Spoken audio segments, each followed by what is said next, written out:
Alafu hakuna kitu huniudhi.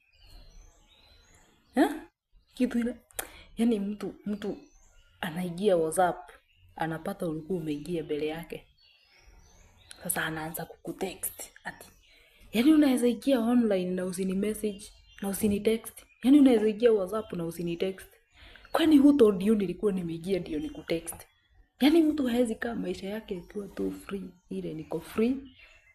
Simu ni yangu, WhatsApp ni yangu. Mbona lazima nikiingia nikutext? Kwani who do you think you are?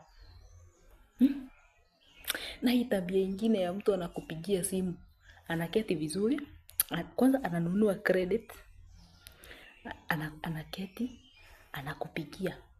Hello, uko aje? Niko poa. Ati niambie, nani amekwambia unipigie? Ulikuwa unanipigia kwa nini? Mimi nakwambia nini? Mimi sina kitu ya kukuambia, ndio maana sikuwa nakupigia. Unaniambia nikwambie, sasa nikwambie nini shwari?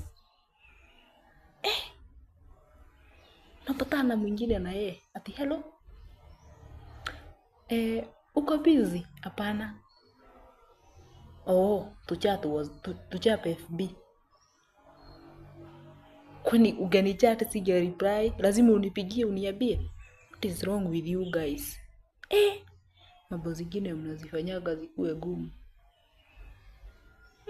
Zingine zinakuwa ngumu si eti.